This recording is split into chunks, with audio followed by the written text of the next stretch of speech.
Bienvenue à tous les pasteurs, séminaristes et fidèles présents à cette conférence en ligne de Nouveau Ciel, Nouvelle Terre Shincheonji intitulée Témoignages sur les paraboles et la réalité des secrets du royaume des cieux.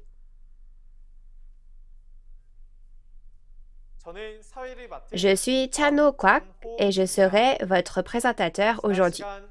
Nous avons appris la vraie signification de la lumière, la lampe, l'aveugle, le sourd et l'habit de noces en parabole la dernière fois. La raison pour laquelle nous pouvons témoigner du sens et de la vraie réalité des paraboles à Nouveau Ciel, Nouvelle Terre Shincheonji, Église de Jésus, est d'abord que toutes les paraboles ont été ouvertes clairement puisque le temps promis est venu, et ensuite, c'est parce qu'il y a le pasteur promis qui a vu et entendu tous les secrets cachés du royaume des cieux aux côtés de Jésus. Aujourd'hui, j'espère qu'au cours de ce temps, vous pourrez vérifier le sens et l'accomplissement physique des paraboles, qui est la clé du secret du royaume des cieux, et acquérir une précieuse réalisation. Alors d'abord, prions avec le même cœur. Dieu notre Père très saint, plein d'amour et de grâce. Merci beaucoup de nous permettre de vivre dans l'amour de Dieu aujourd'hui encore. En particulier, veuillez remplir de beaucoup de grâce et d'amour les précieux enfants de Dieu qui assistent à cette conférence en ligne de Nouveau Ciel, Nouvelle Terre Shincheonji, témoignage sur les paraboles et la réalité des secrets du royaume des cieux. S'il vous plaît, en ce temps, ouvrez les yeux et les oreilles de tous les membres de la famille de la foi qui reçoivent ce témoignage pour qu'ils puissent voir et entendre la Bible et donnez-leur plus de réalisation. Guidez-les afin qu'ils puissent entrer dans la Bible et devenir de vrais croyants qui ne font qu'un avec Dieu, Jésus et la vérité. S'il vous plaît, guidez l'instructeur qui témoigne et guidez-nous du début à la fin, afin que ce soit un temps précieux, débordant de grâce et de gratitude, à la fois pour celui qui délivre la parole, comme pour ceux qui la reçoivent. Nous rendons gloire à Dieu pour tout et avons prié au nom de Jésus, qui a expié nos péchés. Amen. Témoignage sur les paraboles et la réalité des secrets du royaume des cieux. Aujourd'hui, nous allons voir la leçon numéro 9, le trésor et le riche en parabole. Nous allons accueillir l'instructeur Jae-won Ho de la tribu de Matthieu qui nous parlera du trésor et du riche en parabole. Bonjour et bienvenue à tous les pasteurs, séminaristes et fidèles du monde entier qui aiment Dieu et Jésus et qui espèrent aller au royaume des cieux et avoir la vie éternelle. Je suis Jae-won Ho, un instructeur du centre, et j'ai appris du chef de la tribu de Matthieu, une des 12 tribus de Nouveau Ciel, Nouvelle Terre Shincheonji. Notre chef de tribu a lui-même appris du président de Nouveau Ciel, Nouvelle Terre Shincheonji, Manny Lee. Merci beaucoup d'être présent à cette conférence en ligne d'aujourd'hui, intitulée Témoignages sur les paraboles et la réalité des secrets du royaume des cieux. Bien que nos dénominations et nos doctrines soient différentes, nous sommes tous des croyants qui placent leur espoir en Dieu et en le royaume des cieux. Puisque Dieu est la parole, j'espère que ce sera un moment béni pour rencontrer Dieu à travers la parole. J'espère que cette conférence sera pour vous un moment précieux pour comprendre le vrai sens et la réalité des paraboles du royaume des cieux dont Jésus a parlé. Le titre de la parole que nous examinerons aujourd'hui est le trésor et le riche en parabole. Je pense que les pasteurs connaissent également cette parole. Mais j'apprécierais que vous écoutiez encore une fois ce que je vais expliquer concernant ces choses aujourd'hui. J'espère que vous deviendrez le peuple du royaume des cieux qui entendra clairement le vrai sens de la parabole du trésor et du riche dont parle la Bible et le gravera dans son cœur. Tout d'abord, Il existe deux types de trésors dans la Bible, le trésor physique et le trésor spirituel, soit le trésor physique en parabole. De plus, puisqu'une personne qui a beaucoup de richesses, de trésors, est riche, il existe deux types de personnes riches, le riche physique et le riche spirituel, soit le riche physique en parabole. Cher pasteur, que pensiez-vous de ces choses avant? Dans les 4 évangiles et l'Apocalypse, Jésus a parlé en parabole et en secret selon la volonté de la parole de Dieu. Nous ne devons donc pas le prendre au pied de la lettre, mais comprendre le vrai sens des paraboles cachées à l'intérieur. Aujourd'hui, je vais vous parler de la véritable signification du trésor et du riche en parabole. La véritable signification du trésor spirituel est la parole. Et le vrai sens du riche spirituel est une personne qui a beaucoup de paroles. Voyons donc d'où viennent ces véritables significations à travers les paroles de la Bible, une par une. Lisons tous ensemble le verset concernant cette parabole, Apocalypse 3, 17 à 18. Parce que tu dis, je suis riche, je me suis enrichi, et je n'ai besoin de rien. Et parce que tu ne sais pas que tu es malheureux, misérable, pauvre, aveugle et nu, je te conseille d'acheter de moi de l'or éprouvé par le feu, afin que tu deviennes riche, et des vêtements blancs, afin que tu sois vêtu, et que la honte de ta nudité ne paraisse pas, et un collier pour oindre tes yeux, afin que tu vois. Vous avez bien lu? En lisant les paroles de la référence principale, on voit que l'ange, c'est-à-dire le messager de l'église de Laodicée, un des messagers de cette église de la référence, a dit « Je suis riche et je n'ai besoin de rien ». Alors, puisque ce messager se dit riche, quel genre de riche est-il? Oui, il est soi-disant riche, n'est-ce pas? Mais l'important est que le messager de l'église de Laodicée que Jésus voit n'est pas riche, mais pauvre. Et il lui dit, achète de l'or éprouvé par le feu, afin que tu deviennes riche.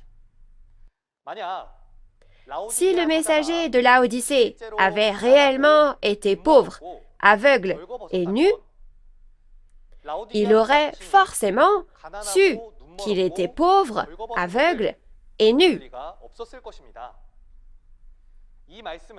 Ce verset ne fait donc pas référence à un riche physique, mais au riche spirituel, le riche en parabole dans les prophéties. L'or nécessaire pour être le riche dont parle Jésus est donc aussi de l'or spirituel. Puisque l'or spirituel est un trésor, jetons un coup d'œil au trésor en parabole. Afin de comprendre la véritable signification du trésor en parabole, nous allons nous intéresser aux caractéristiques du trésor physique. Les caractéristiques du trésor physique sont utilisées pour parler du trésor spirituel en parabole, qui est le secret du royaume des cieux. Donc, si l'on connaît les caractéristiques du trésor physique, on peut facilement comprendre le véritable sens du trésor spirituel. Chers auditeurs, si je vous dis trésor, à quoi pensez-vous? À diverses pierres précieuses, telles que l'or, l'argent et le saphir, n'est-ce pas? Quelles sont les caractéristiques de ces trésors physiques?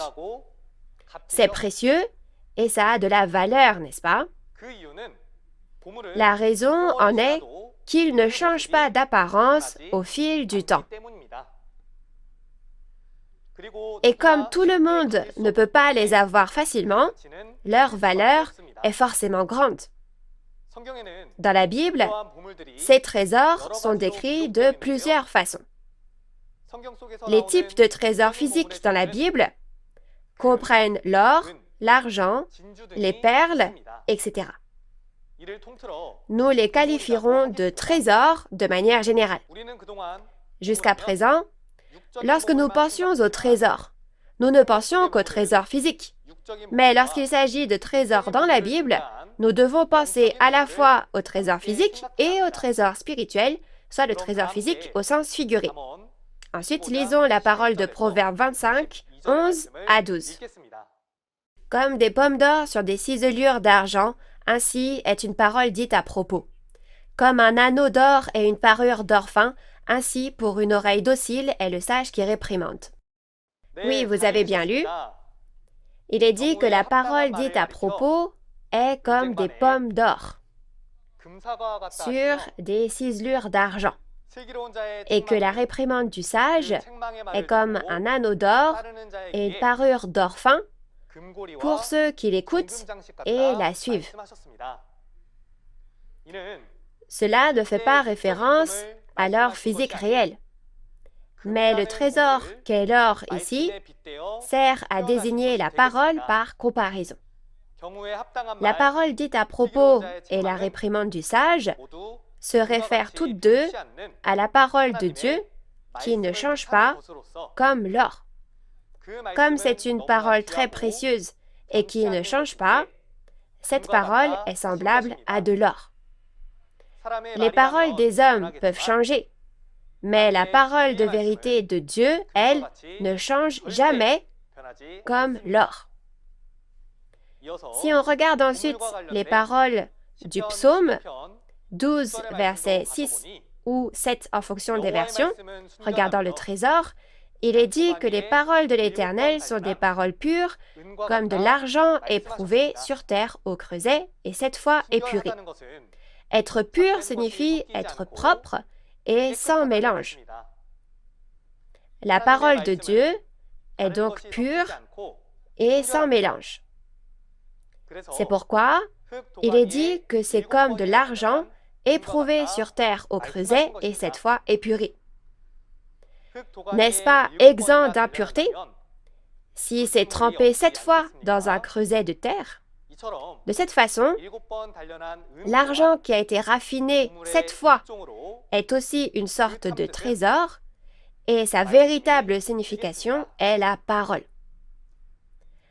Dans notre vie quotidienne aussi, nous appelons la personne ou la chose que nous aimons mon trésor, n'est-ce pas? De cette façon, non seulement la parole de vérité que Dieu considère précieuse, mais aussi la personne qui a la parole de vérité sont considérées comme un trésor. De cette façon, comme nous le voyons dans Lamentation 4, verset 2, les fils de Sion sont considérés comme précieux. Et la valeur de ces précieux fils de Sion est égale à celle de l'or fin. Qui sont les fils de Sion dont on parle ici? Cela fait référence au peuple de Dieu et non aux païens. Le peuple de Dieu se distingue de nombreuses autres nations et ce sont aussi ceux qui ont reçu la parole de Dieu. Il a dit que ceux qui possèdent la parole de Dieu sont comme l'or fin. Et Jésus est aussi qualifié de pierre précieuse. Nous allons lire la parole de 1 Pierre 2, versets 4 à 5. Approchez-vous de lui, pierre vivante, rejetée par les hommes, mais choisie et précieuse devant Dieu. Et vous-même, comme des pierres vivantes, édifiez-vous pour former une maison spirituelle, un saint sacerdoce, afin d'offrir des victimes spirituelles agréables à Dieu par Jésus-Christ. Oui, vous avez bien lu. Il est dit que Jésus est une pierre vivante et précieuse. Une pierre précieuse vivante, soit une pierre qui a de la valeur, n'est-ce pas? Mais il est dit, vous-même, comme des pierres vivantes, édifiez-vous pour former une maison spirituelle. Donc, Jésus n'est pas la seule pierre précieuse, mais les 12 disciples de Jésus sont aussi 12 pierres précieuses. En résumé, ce que je viens de dire est la véritable signification du trésor spirituel. De plus, nous pouvons voir que la personne qui a la parole est aussi un trésor. Ainsi, on peut savoir que les fidèles qui ont la parole de Dieu sont aussi précieux qu'un trésor. Donc, chers pasteurs, séminaristes et fidèles, j'espère qu'à travers ce temps de conférence, nous aussi, nous serons remplis de la parole de Dieu et deviendrons le trésor de Dieu. Ensuite, lisons les paroles de Matthieu 25, 14 à 15, concernant le trésor. Il en sera comme d'un homme qui, partant pour un voyage, appela ses serviteurs et leur remit ses biens. Il donna 5 talents à l'un, 2 à l'autre, et 1 au troisième, à chacun selon sa capacité, et il partit. Vous avez bien lu? On parle ici du royaume des cieux en parabole. D'abord, quelqu'un, le maître, apparaît. Il doit partir en voyage dans un autre pays. Alors, il appelle ses serviteurs et après leur avoir laissé ses biens et être parti, il revient. Alors, qui est ce maître? C'est Jésus, n'est-ce pas? Jésus a promis qu'il reviendrait après être allé préparer une place. Donc, cela fait référence à Jésus qui revient comme promis. Jésus confie de l'or à chacun de ses serviteurs selon leur capacité. Que pensiez-vous qu'étaient les talents d'or mentionnés ici? Beaucoup de gens pensaient que ces talents représentaient le talent physique, soit nos facultés. Mais le talent est en réalité une unité de mesure pour compter la quantité d'or et d'argent, tout comme on dit 1 once, 2 onces ou 3 onces d'or. En d'autres termes, ce qui a été donné aux serviteurs n'était pas un talent au sens de faculté physique, mais de l'or. Jésus a donné à chacun de ses serviteurs, respectivement, 5 talents d'or, 2 talents d'or et 1 talent d'or. Les serviteurs ayant reçu 5 talents d'or et 2 talents d'or sont allés immédiatement faire du commerce et ont fait autant de profit qu'ils avaient reçu 2 talents d'or. Mais celui qui avait reçu un seul talent a creusé la terre et y a caché l'argent de son maître. Et Jésus qui revient fait le compte des talents d'or qu'il leur avait confiés. Ceux qui ont reçu 5 et 2 talents sont allés tout de suite faire du commerce et du profit, donc il les complimente en leur disant qu'ils ont bien fait. Et celui qui a reçu 1 talent d'or, il lui dit que ce qu'il avait reçu lui sera enlevé parce qu'il n'a pas fait de profit et qu'il est donc inutile, et il le chasse dehors dans les ténèbres où il y a des pleurs et des grincements de dents. L'or est l'un des types de trésors que nous avons appris aujourd'hui. Alors, vous tous qui écoutez ceci, est-ce que le talent d'or que Jésus le Maître a donné à chacun de ses serviteurs était de l'or véritable?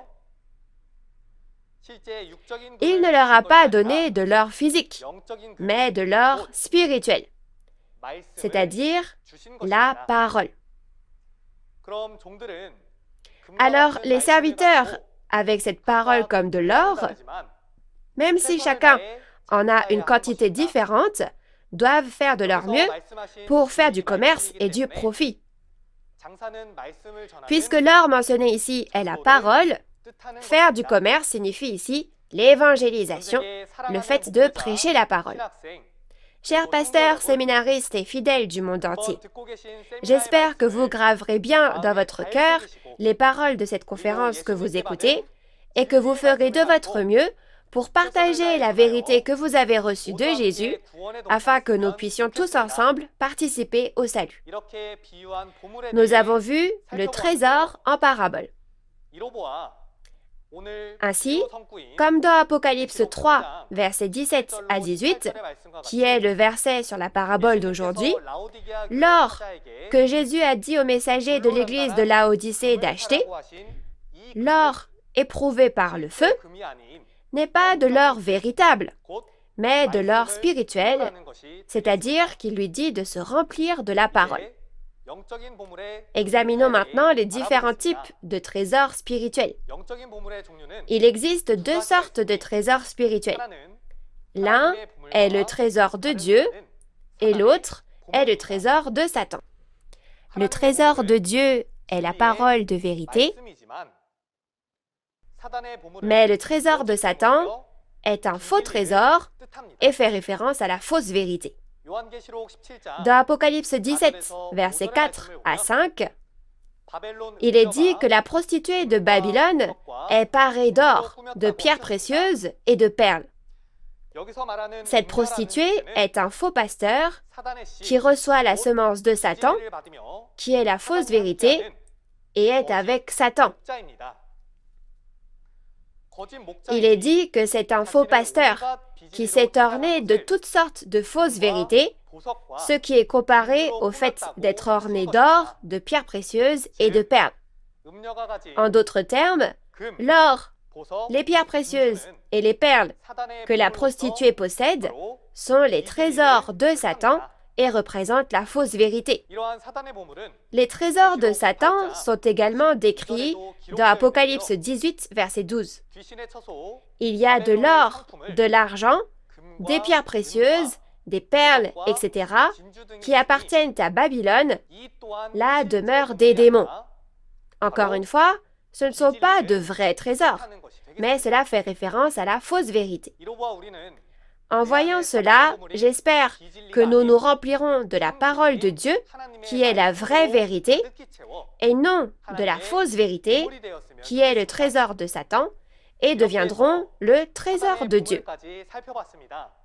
De cette façon, nous avons vu le trésor de Satan. La raison pour laquelle nous pouvons comprendre les trésors dont on parle en parabole est que leur accomplissement physique est apparu.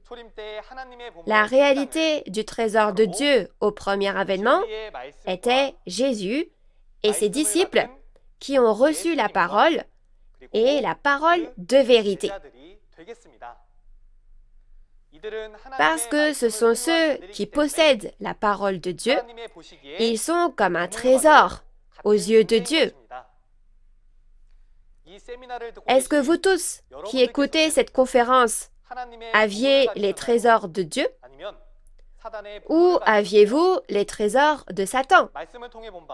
Comme nous l'avons vu à travers la parole, seuls ceux qui ont les trésors de Dieu iront au royaume des cieux. Mais avez-vous déjà entendu parler du fait que ce royaume des cieux que nous espérons est composé de trésors? Si vous espérez vraiment aller au royaume des cieux, vous devez bien réaliser ces choses, n'est-ce pas? Puisque nous regardons les trésors aujourd'hui, nous examinerons également le royaume des cieux du monde spirituel composé de trésors. Le royaume des cieux dans le monde spirituel où Dieu réside est composé de trésors. Dans Apocalypse 21, ces choses sont bien décrites. Cependant, la réalité est que beaucoup de gens comprennent à tort qu'il s'agit d'un trésor physique. Chers auditeurs, avez-vous été au royaume des cieux? Ou avez-vous déjà entendu un témoignage concernant le royaume des cieux? Nous devons comprendre le sens précis de ce que Dieu dit à travers la Bible, pas les paroles des hommes. Lisons ensemble les paroles d'Apocalypse 21, versets 10 à 14. Et il me transporta en esprit sur une grande et haute montagne. Et il me montra la ville sainte, Jérusalem, qui descendait du ciel d'auprès de Dieu, ayant la gloire de Dieu.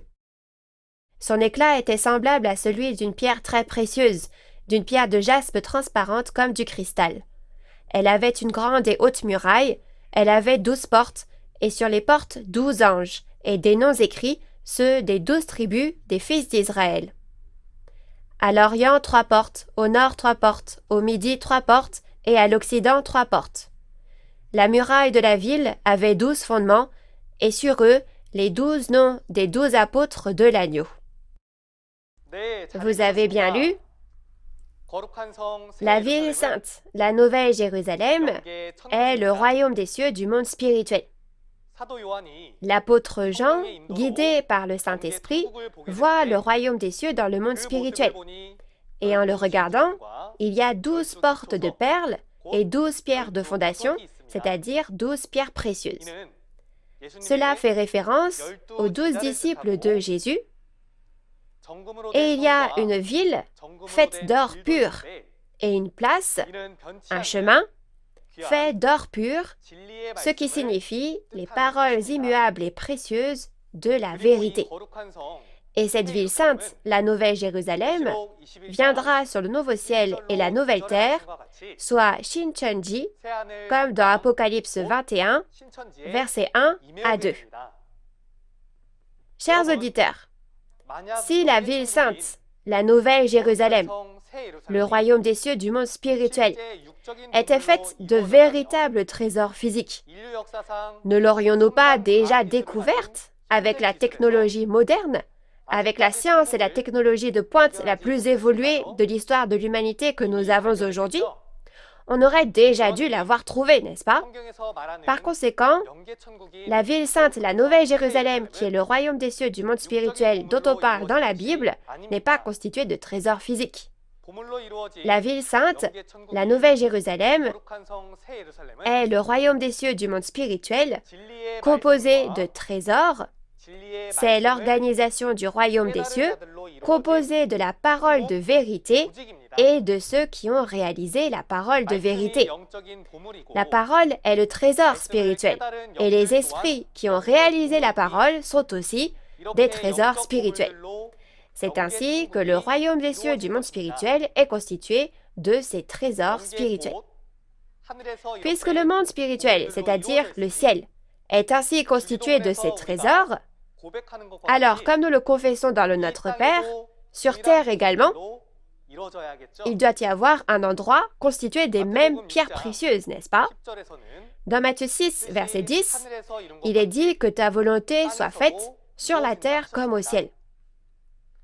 Ce qui est accompli dans le ciel, c'est le royaume des cieux dans le monde spirituel. Et la terre fait référence au royaume des cieux dans le monde physique. Comme nous l'avons vu dans Apocalypse 21, le royaume des cieux dans le monde spirituel est composé de trésors spirituels. Et il y avait principalement 12 portes de perles et 12 pierres de fondation. Si c'est ainsi que cela a été fait au ciel, donc cela doit être fait de la même manière sur terre également. De la même façon, ce qui est réalisé sur cette terre, c'est le royaume des cieux physique, et le royaume des cieux physique est également composé de trésors spirituels. En d'autres termes, le royaume des cieux sur terre est l'organisation du royaume des cieux, composé de la parole de vérité et de ceux qui possèdent la parole de vérité, et il doit forcément y avoir 12 pierres précieuses et 12 tribus. Ce n'est qu'alors que cela devient l'organisation du royaume des cieux sur terre, telle qu'elle a été promise au ciel. Chers auditeurs, Nouveau ciel, nouvelle terre, Shincheonji, est composé de la parole de vérité et de personnes qui ont réalisé la parole de vérité selon ces paroles, et il y a 12 tribus. C'est l'accomplissement physique qui a été créé sur cette terre selon Apocalypse 21. J'espère qu'avec le sens de ces paraboles, vous réaliserez aussi clairement leur accomplissement physique et deviendrez les réalités du trésor que Dieu reconnaît. Ensuite, regardons la parabole du riche spirituel. Le vrai sens de la parabole du riche est un homme qui a beaucoup de paroles. Alors, pourquoi un homme qui a beaucoup de paroles est-il comparé à un riche? Pour comprendre cela, regardons les caractéristiques du riche physique. Quel genre de personne est une personne riche? Ceux qui ont beaucoup de richesses, telles que l'or, l'argent et les pierres précieuses, sont riches. Le riche a le genre de vie que tout le monde veut avoir. Donc, si nous regardons les types de personnes riches dans la Bible, nous pouvons les diviser en deux types, les riches physiques et les riches spirituels. Les riches sont divisés en deux catégories, donc il y a aussi deux types de trésors que les riches possèdent, les trésors physiques et les trésors spirituels. Il y a ceux qui sont physiquement riches, qui ont de nombreux trésors physiques, et ceux qui sont spirituellement riches, qui ont de nombreux trésors spirituels. D'abord, regardons les gens physiquement riches mentionnés dans la Bible. Jetons un coup d'œil à ce que Dieu a dit à propos des riches physiques et des riches spirituels dans la Bible, et si les riches peuvent aller au royaume des cieux, et quel riche est le riche qui va au royaume des cieux, et quel riche est celui qui va en enfer. Tout d'abord, les riches physiques. Comme nous l'avons vu dans Matthieu 6, verset 24, Jésus a dit « Nul ne peut servir deux maîtres ». Les deux maîtres ici sont respectivement Dieu et l'argent. Il est dit qu'on ne peut pas servir Dieu et l'argent en même temps. La même chose est également dite par l'intermédiaire de l'apôtre Paul. Dans 1 Timothée 6, verset 10, il est dit que l'amour de l'argent est la racine de tous les maux. C'est pourquoi ceux qui aiment l'argent sont trompés et s'égarent de la foi et finissent par beaucoup s'inquiéter et s'infligent eux-mêmes des tourments. Si vous aimez l'argent, vous n'aurez d'autre choix que d'abandonner Dieu et vous n'aurez d'autre choix que de renoncer à la foi, n'est-ce pas? C'est pourquoi Jésus a dit qu'il est difficile pour un riche d'entrer au royaume des cieux, et il a utilisé la parabole selon laquelle il est plus facile pour un chameau de passer par le trou d'une aiguille que pour un riche d'entrer au royaume des cieux. Cela ne veut pas dire que les riches ne peuvent pas aller au royaume des cieux, mais c'est un enseignement selon lequel, pour aller au royaume des cieux, nous devons abandonner notre amour pour les choses matérielles. Si le riche est une personne avec beaucoup de biens matériels comme ceci, examinons la véritable signification du riche spirituel à travers les caractéristiques du riche physique. Tout comme il y a deux types de trésors spirituels, il y a aussi deux types de riches spirituels.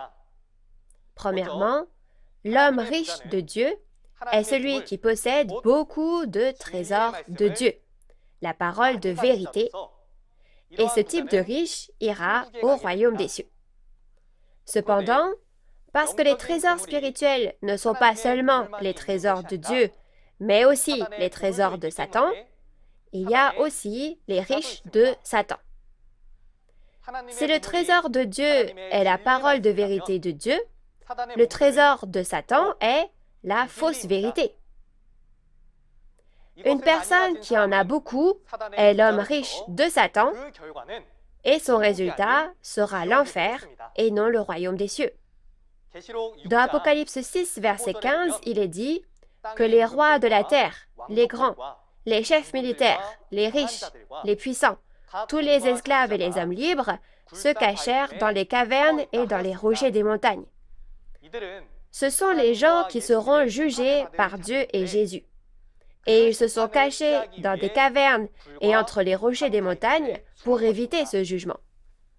Ici, les riches ne se réfèrent pas aux riches physiques, mais à ceux qui ont beaucoup de choses, c'est-à-dire beaucoup de trésors de Satan, la fausse vérité. Le résultat de ces gens est qu'ils seront jugés et iront en enfer.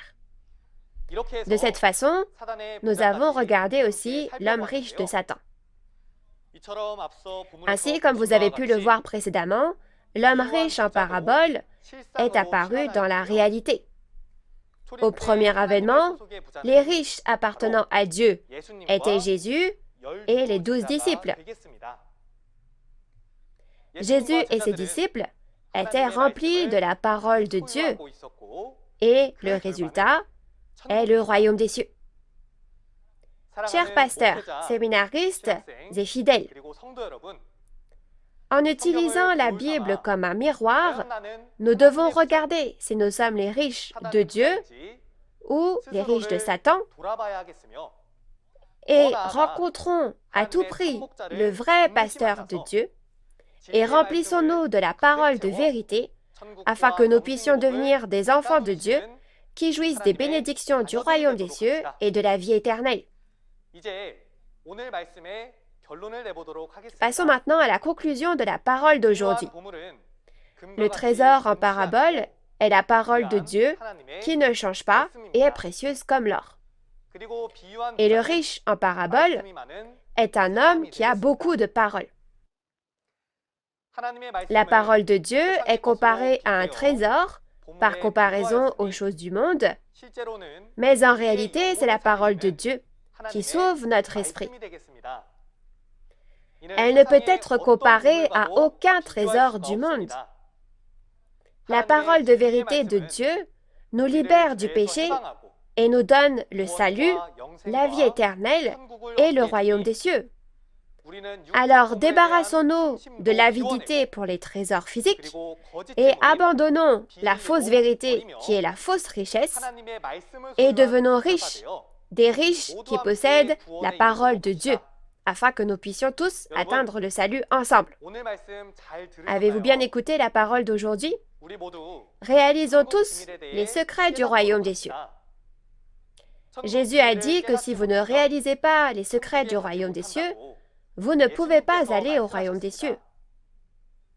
Alors en ce temps, le vrai sens des paraboles des secrets du royaume des cieux est clairement témoigné parce que ce que Jésus a dit en parabole s'est accompli et la réalité est apparue comme promis parce que le temps est venu. Nous devons le savoir à tout prix. Dans la leçon suivante, un autre instructeur des 12 tribus de Nouveau Ciel, Nouvelle Terre, Shincheonji, témoignera très clairement de l'eau, la source et le fleuve en parabole. Le prochain instructeur est un meilleur instructeur que moi. Alors j'espère que la prochaine fois aussi, vous écouterez et réaliserez clairement. Pasteurs, séminaristes et fidèles qui avez donné de votre précieux temps pour écouter la parole, je crois que Dieu qui voit cela sera sûrement très content. Maintenant, pour finir, dans le sens où nous sommes un en Dieu et en Jésus, j'aimerais que l'on puisse clamer ensemble « We are one ». Quand je dirai « We are one », veuillez lever le doigt et le clamer ensemble.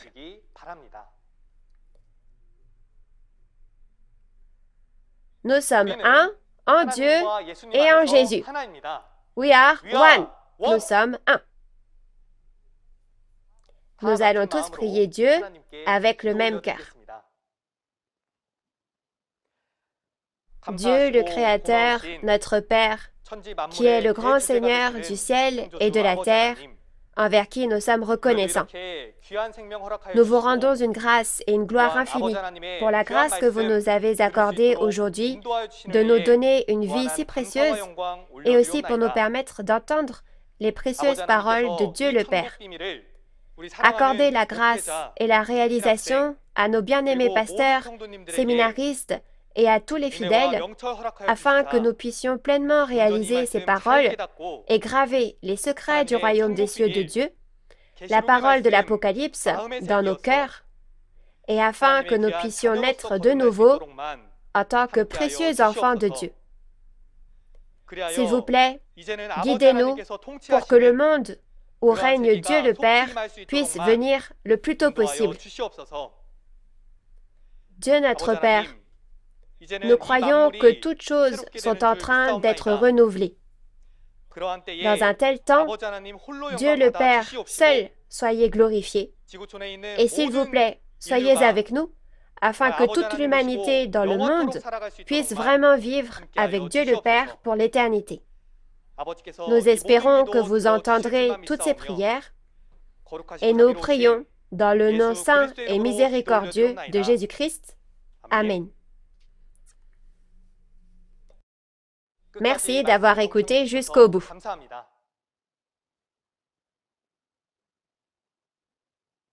À moins que vous ne naissiez d'eau et d'Esprit Saint, Jésus dit que vous ne pouvez pas entrer au royaume des cieux, le royaume de Dieu, le royaume des cieux. Alors, pour entrer au royaume des cieux, vous devez d'abord savoir ce qu'est cette eau, n'est-ce pas?